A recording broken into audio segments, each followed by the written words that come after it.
Olha, o Trump prometeu. Ele prometeu não só a reserva de Bitcoin, como ele prometeu liberar o Ross Ulbricht. Então, ele disse que vai liberar no dia 1. Então, ele vai ser cobrado por tudo isso. Ele ganhou muita visibilidade e muito apoio político por também esses anúncios que ele fez. Então, eu acredito que se ele não fizer, ele acaba se queimando. E pelo visto, parece que ele vai fazer. Eu vou mostrar aqui, então, algumas. Não sei se tu quer comentar alguma coisa, Cacá, mas ele recentemente reforçou a criação dessa reserva estratégica. E, além de tudo, o Michael Saylor deu uma festa esses dias de Ano Novo, de 100K também. E o filho do Trump estava lá. E depois disso, o Saylor anunciou que vai comprar 4 bilhões de dólares em Bitcoin. E aí estão especulando, o que o Saylor sabe que foi conversado nessa festa que ele resolveu correr para comprar mais. E aí eu acho que é esse mecanismo. Tu perguntou, né? Quais as consequências disso e será que vai rolar mesmo? Eu acho que a partir do momento que o Trump botou para fora que vai fazer isso, já começa a corrida. Porque todo mundo quer correr à frente do que os Estados Unidos faz, né? E a equipe do Trump está lidando com o Bitcoin como se fosse um ativo de reserva, ou seja, como se fosse petróleo, como se fosse ouro, como se fosse moeda estrangeira que os países têm nas suas reservas para conseguir lidar com questões geopolíticas e macro. Então, se ele não fizer, ele se queima. Se ele, por acaso, dizer que vai fazer e não fez, ele, enfim, pode criar algum tipo de mal-estar com os eleitores dele, ao mesmo tempo que ele está educando os outros países a comprarem e a correrem na frente dos Estados Unidos. Então é muito burro se ele anunciar que vai fazer, despertar um interesse, outros países começarem a fazer e ele não fizer. Porque agora todas as cartas estão na mesa, né? Quer comentar alguma coisa? Eu vou mostrar aqui algumas provas que reforçam que eu acho que ele vai fazer mesmo. Não, eu quero comentar sobre isso que tu está comentando agora, porque o fato dele prometer não significa que vai fazer, né? De novo, a gente está falando de política. Prometeu na eleição não significa que vai fazer depois. Ele pode dar qualquer desculpa, dizer que não, ele dependia de tal coisas e fatores e outros não passou, não foi aprovado, não teve apoio dentro de politicamente ali para que isso acontecesse, esbarrou em várias questões. Ele pode alegar esse tipo de coisa. Agora, achei muito interessante isso que tu trouxe, Carol. Realmente, ele levanta uma bandeira, faz todos os outros países se atentarem para essa possibilidade, e se ele não faz, realmente perde tempo. Sim. Né? Dá uma boa ideia para outros países saírem na frente. Que, aliás, há também algumas especulações de que já tem um país, pelo menos no mínimo um outro país, já acumulando muito Bitcoin na mucosa, sem anunciar. Se especula que pode ser a Arábia Saudita, por exemplo. Não sabe quem é, mas se especula talvez vários. Ou talvez vários, né? Ou talvez vários que a gente não faz nem ideia que já estão acumulando Bitcoin. Porque tem muitas notícias que tem rolado ao longo de 2023, 2024, de vários endereços com milhões de dólares em Bitcoin, ou milhares de Bitcoin. E ninguém sabe quem é, tem um Mr. 100, alguém que está comprando vários mil Bitcoin por dia, né, de forma consistente, ninguém sabe quem é. Como Sou não eu. tem... Quem dera. Né? Quem dera. Então pode ser que vários países já estejam comprando, só vão esperar alguém anunciar, alguém poderoso anunciar para dizer que, bom, eu já tenho. Olha o Butão, então, os Estados Unidos não é o primeiro, El Salvador já tem, Butão já tem mais Bitcoin per capita que qualquer outro país.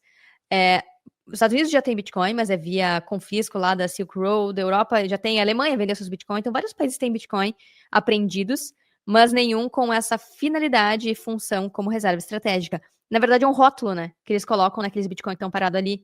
E aí se toma a postura de acumular mais. Mas não é que os países não tenham. Eles têm, mas a princípio não tá com esse rótulo de deixa aí quieto pro futuro para ser uma reserva. Por enquanto isso aqui é um ativo que foi apreendido de X pessoa lá que cometeu um crime e que a gente não sabe o que vai fazer ainda com isso. Alguns estão vendendo, alguns estão deixando quieto, esperando o momento. Vou compartilhar aqui a tela então, para mostrar algumas coisas que saíram essa semana. Depois a gente fala de El Salvador, tá? Deixa eu ver aqui se é esse aqui... Não, aqui.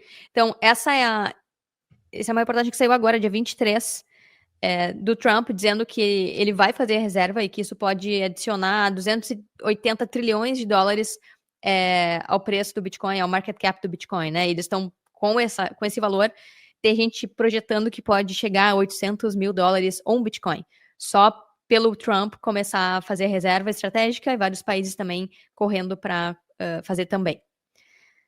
Aqui é um post do David Bailey, que é o advisor, o conselheiro do Trump. E aqui já está tudo certo, ele já postou todos a papelada para fazer a reserva estratégica, e segundo ele, só falta o Trump assinar para criar essa reserva estratégica. O Jeremy Powell, aí então, dia 18 de dezembro, ali no fim do ano, ele fez um pronunciamento falando que, bom, o Trump pode querer muito, mas o Fed não tem permissão para ter Bitcoin, a gente não vai acumular Bitcoin. Ao mesmo tempo que isso é algo que, enfim, muda a lei e eles começam a acumular, né? Isso é só o Powell também meio que botando panos quentes, não deixando a galera ficar muito eufórica. Mas o que eu queria trazer aqui é que tu falou, né, Cacá? Eles são políticos, eles podem mudar de ideia. Sim, podem. Mas a gente já tem também movimentos como, deixa eu fechar aqui, como do Texas, que quer criar uma reserva estratégica estadual de Bitcoin, e como a Pensilvânia, que também quer ter uma reserva estratégica de Bitcoin. Então, o que eu quero trazer aqui é que não precisa o Trump criar uma reserva. Os estados americanos e em outros países que têm essa mesma dinâmica de independência dos estados para ter leis diferentes entre si e fazer caixas específicos entre si, podem começar a acumular. E essa é uma outra corrida por Bitcoin que corre em paralelo.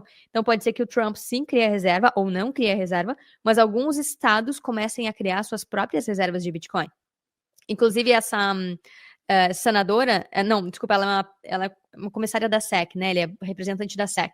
Ela, inclusive, ela fez uma proposta para que se possa sacar Bitcoin de forma direta dos ETFs. Então, esse é um outro veículo de demanda, porque até então a pessoa ou a empresa compra o ETF de Bitcoin da BlackRock ou de outra emissora. E aí, para, enfim, converter, só pode converter para Fiat, vender e sacar para sua conta bancária. Mas imagina se daqui a pouco, através dos próprios ETFs, as pessoas conseguirem sacar Bitcoin e não passa mais pelo banco. Então, essa é uma outra proposta que tá rolando em paralelo. Ainda não tem uma resposta se vai ser aprovada ou não, mas isso muda completamente a forma como os ETFs funcionam. E isso também afeta toda a teoria dos jogos por trás de ETFs e Bitcoin. E o ETF de Bitcoin, que é o ETF que já teve a maior adoção, velocidade, volume, rapidez de crescimento da história, pode crescer ainda mais, né? E tudo está apoiado neste gráfico, que eu acho que é muito importante, a gente, enfim, já mostrou, mas é seguindo isso aqui que os países vão correr atrás do Bitcoin. Quer falar alguma coisa, Cacá? Não. Tá. Pode seguir adiante. Esse gráfico, ele mostra o endividamento dos Estados Unidos ao longo do tempo, tá? Em verde está a dívida em dólares, que tem crescido e batido mais de 35, 36 trilhões de dólares nos últimos anos. Essa mesma dívida precificada em Bitcoin, a linha em rosa. Então, mesmo uma dívida que tem crescido em termos de fiat, ela tem decrescido e colapsado quando precificada e medida em Bitcoin. Em azul, aqui, azul marinho, está o preço do Bitcoin. E o que esse gráfico mostra? Que se os Estados Unidos tivessem começado a acumular Bitcoin em 2014, eles tinham totalmente achatado a dívida deles. Que é a história da grande desalavancagem, né? Como o Bitcoin pode mudar o sistema financeiro sem ter um colapso geral, que é o que quase aconteceu em 2008 na crise subprime. Então, ele pode desalavancar o sistema fiat sem que tenha uma crise generalizada. Porque do jeito que tá, o mundo é apoiado em dívida, eles estão imprimindo dinheiro pra caralho, isso está destruindo com o poder de compra das moedas e não tem como resolver isso sem um grande choque, sem um grande colapso do sistema. Tá, mas só Carol, com Bitcoin. pode vir um set com hater aqui e dizer assim, mas essa comparação aí é de 2014 para cá, Bitcoin não vai fazer a mesma performance daqui para frente. Quem disse que não? É só uma questão de oferta e demanda. Em 2014, a demanda não tinha esse nível de volume e demanda e pessoas olhando para o Bitcoin. Agora tem muito mais. Pode sim ainda fazer mais, o mesmo movimento. Ainda mais Estados Unidos e países adotando Bitcoin, né? Sim, países que podem imprimir dinheiro infinitamente, destruir essas moedas para competir nesse nível, né? Não que Bitcoin vai destruir as moedas, mas que o próprio Saylor falou isso, né? E, enfim, esse é um papo que se fala há muito tempo. São múltiplas forças que empurram na direção da adoção do Bitcoin. É as pessoas se protegendo do cubo de gelo, que é o dinheiro fiat, é os países se protegendo e as empresas. Todo mundo vai querer se proteger. E nesse caso que a gente está debatendo aqui nesse podcast, é os países querendo se proteger uns dos outros. Atualmente, a geopolítica ela é apoiada no dólar. O próprio BRICS, China, Rússia, ali, Brasil, Índia, África do Sul, têm debatido isso sobre como diminuir a hegemonia do dólar. Isso é uma competição monetária, né? Uma guerra cambial, como se falava, né, 10 anos atrás. Porque os países não confiam entre si. Até então, o padrão monetário, que é o dólar, ele é o mais confiável. É por isso que os países globalmente usam o dólar para precificar tudo, né? Petróleo, gasolina, arroz, enfim, comércio internacional é precificado em dólar. Não existia até então, até 2009, uma moeda mais confiável que a moeda americana, mesmo com todos os problemas, crise subprime e a falta de lastro num ativo real, como era antigamente nos anos 70 o ouro. Mas a partir do momento que existe uma moeda que não é emitida por nenhum país, que todos podem verificar, é transparente, pública, escassa, não pode ser impressa do nada, e nenhum país pode monopolizar, corromper ou destruir o valor dela a partir das suas impressoras, como que a maioria dos países não vai começar a competir por essa moeda? Vai? É questão de tempo. Só que esse gráfico, ele, para além dessa corrida por Bitcoin ser uma moeda neutra que não é de país nenhum, ele mostra como que Bitcoin resolve o principal problema do sistema fiat, que é a alavancagem excessiva, que é os países, os bancos centrais imprimindo dinheiro, emitindo títulos, né, bonds, aqui no Brasil, o Tesouro Direto, por exemplo, vendendo isso internamente e internacionalmente, e isso apoiando todo o crescimento inflacionário via sistema fiat. Só que isso tem prazo de validade. Aqui no Brasil já teve hiperinflação nos anos 80 e 90. Foi a economia quebrando. Tiveram que parear o dólar, dar um reboot no sistema para conseguir ter uma moeda relativamente estável de novo. Só que a gente está vendo que o real não é estável.